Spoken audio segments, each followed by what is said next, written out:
Hey, Gwen here. I'm wearing my farm hair, don't care shirt today. It says farm hair, not arm hair. Yeah, somebody brought that up at a meeting today. So I'm just having a really, a golden day. A golden day of revelations. One thing that I woke up to this morning was that God has this direct line to each and every person, and all we have to do is connect to Him, and it works. And you do not have to have faith that it'll work. You do not have to believe it will work. It's built in like gravity. Gravity works every single time you test it. That's one of God's immutable laws. So for me, I write just because it helps me to consolidate the words. So when I write questions to God, and then I wonder, what would God say back to me? Then I write the words that come to mind. And this is something that has been confirmed through from divine truth, from how divine love enters the human soul. I don't know exactly which one it is. He just confirms that it exists. And I kind of wonder if this isn't the way that God cares for fools, aka drunks, and children. Because children can't grasp all of the nuances and things that it takes to approach things logically. So God has provided a way for people and children of diminished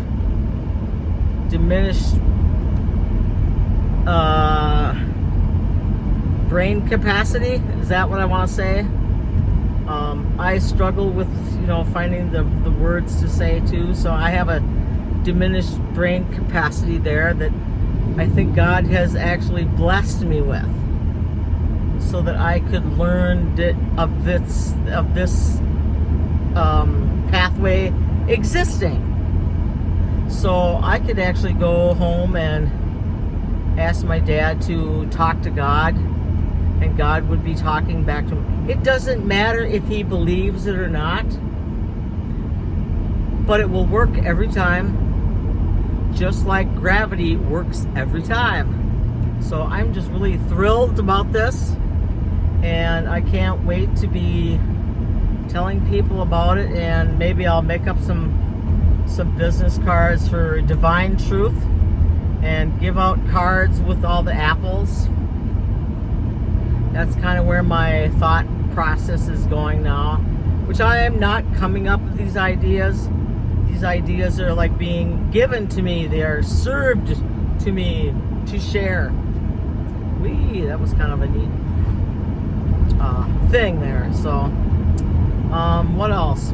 I just have had so many beautiful ideas that have been coming to me that I just, this morning, like when I woke up and I thought, what do I do today? Do I stay home and drive around with the golf cart with the apples and give those away? I wasn't really sure what to do with them. Or do I go to a meeting that I kind of got a lead on 2 days ago, and I thought, well, it's a difference between apples and people. So I thought, well, what's more important to God? Well, people. So that was kind of a difficult, I had to use my thinker a little bit. And I mean, they're both important, right? apples are food that will help people. But right now, the help that people need the most is to wake up and connect to God. Because when that happens, all the food in the world that is going to waste can be diverted to those who are starving. And all the dog food plants that they have, that they're testing them out, and all the work that they put into selling food for tribbles, they're eating the dog food and tasting it. Why can't that food, it is food, be diverted to people?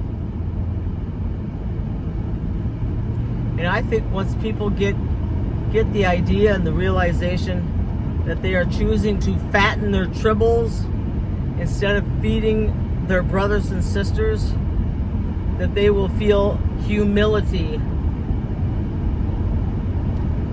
and want to change. Because since I've been researching this conundrum, I don't know if that's the right word, a conundrum, you know, that as long as our pets keep us, as long as we put our pets as a really high priority, we're not making people a priority. And just like that guy in the meeting said this morning, and when I asked him, have you been to Borneo? No. And I told him I was looking up, you know, populations of where starvation is really big. And he says, well, not my problem, not our problem. Not that it isn't a problem, but not our problem. We can't do anything. We can't do anything about it. So he was just like, can't help it. And that is what everybody is all about. That they can't help it. But they surely can put their money into these giant tribbles, which are gobbling up everything, just like a Pac-Man. Waka, waka, waka, waka, waka, waka, waka, waka. All these Pac-Men run around gobbling everything up, where actual human souls are being starved.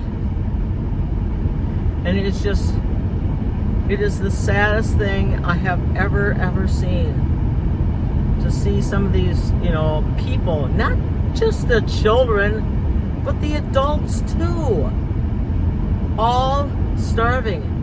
And people saying, not my problem, not my country, not your brother, not your sister, not your child. So you'll take care of your own, but you don't care about anybody else's. How selfish is that? You have got so much oxygen that you are fat on oxygen. Even your animals are fat on oxygen. And on the other side of the world, there are people who are eating anything that they're eating weeds in order to survive. And you sit there and say, not my problem. Wow. Since God is actually watching all of this and sees all, I mean, he sees way more than I'm seeing. But for me to look at that truth is really humbling. That I didn't even know that I was sucked into that belief. Except everybody is asleep to that. We're all like lulled into unconsciousness about what is really going on, what the truth really is. And the truth is that we are fattening ourselves and fattening our pets and fattening up animals for meat production in order to continue fattening ourselves and our pets, while half the world's population is starving. And that is what God is seeing. And I looked at my my giving for the last couple of years for the church that I belong to, and I was so tight with giving them any money. But when it came to taking care of my dog, my great big tribble, I figured the last 4 years I spent $10,000 on one dog. On one dog that does not have a soul. And you can argue about that. It doesn't matter whether you believe that or not. If your pet has a soul, then believe it. It doesn't change what the truth is. So I'm interested in what the truth is, because the only truth that matters is God's truth. If you're not looking for God's truth, how can you tell what the truth is? There is no way to understand the truth unless you're getting it directly from God. And you have a direct line right straight to God, built in, like a bat phone, like I've been saying. But the thing is that you can only use your own bat phone to connect to God. You can't use someone else's. The connection is just yours and yours alone. And I think that's what Jesus was preaching when he was, like in the first century, he was preaching that you can connect to God one-on-one. And, you know, the priests and the Sanhedrin and I don't know them other guys' names, Philistines, no, that's not right. They didn't like that because the money had to come into the church in order for you to be saved. And if you could connect to God directly, you would not need the church. So they were afraid that if people found out they could connect to God directly, the church would lose. And that's exactly where we are 2,000 years later. The church does not want you to know that you can connect to God directly. But you can. It's very easy. You just ask Him. And when you ask with sincerity. Do you really want to know? Then ask. And what does it say in the Bible a lot? It says, fear not. Fear not. Fear not. Fear not. Fear not. Because if you're afraid to do it, you won't do it. I mean, you can even say, here's the level of honesty I needed to have. I said, God, I'm afraid. I'm afraid if I connect to you that I'm going to have such a strong reaction, like being struck by lightning, that I'm going to have a heart attack. I was really afraid that connection with the Almighty would like short circuit me and I'd have a heart attack. But that's not the case. God has guided me gently along, and He never gives you more than you can handle. And you know what? And that goes for good as well as bad. He never gives you more good than you're ready to handle. He'll only give you as much as you're comfortable with. And as long as you're coming at it with your own free will, you're there, baby, you're there. Get your oxygen mask on first. And then when you got your oxygen mask on first with your connection to God, you can go and help the next person get their oxygen mask on. And let's see, what else? So ask with sincerity, who am I? God will tell you exactly who you are. Because it says in the big book that we don't know the true from the false. And I was in that place. I didn't know if I was doing things right or doing things wrong. And I was so confused. But God will always tell you the truth. Always tells you the truth. ask sincerely who he says you are, and he is going to tell you are his most beloved child, his favorite daughter, his favorite son, always, always, always longing for you to connect with him, loves you more than anything, knows the number of hairs on your head. He knows you so well. And if you are thinking, oh, but I've done this wrong and I've done that wrong, you know what? God doesn't care about that. I mean, there are things that you need to do with those things, but those things help you to find your way to him. They are like kind of like bumpers in a pinball machine.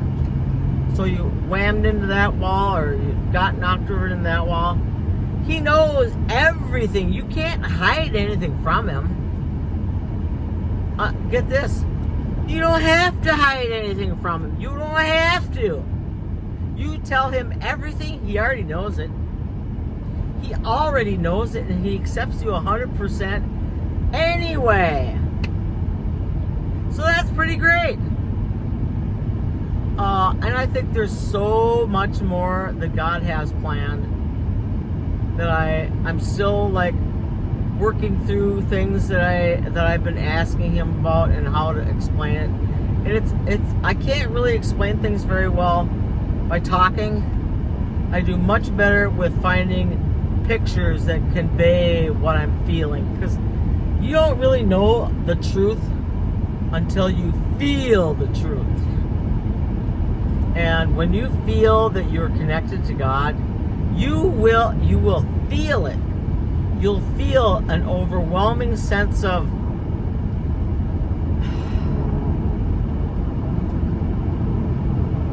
security, an overwhelming sense of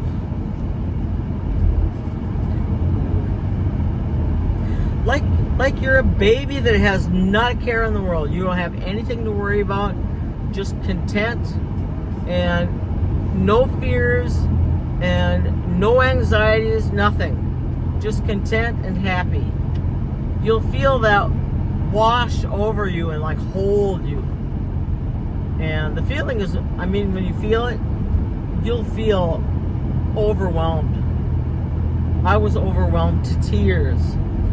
But they were tears of joy and gladness, and if I was better with words, I could come up with some better words. But, you mean, you come up with the words when you have the experience. When you have the experience for yourself, make a video and you try to describe the feelings that you get when you connect with God. Get on your bat phone and practice God calling you. God is calling you. Are you calling him? He's been calling us, each one of us, our whole lives. But we have ignored his calls.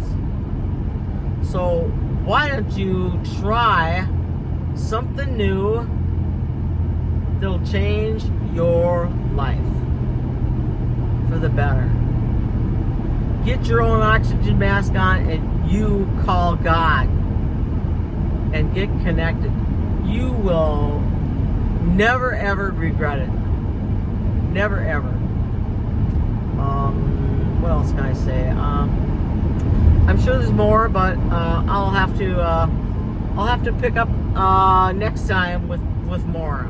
I've learned so much that it's kind of hard to like sort through it. And I'm not organized at all, but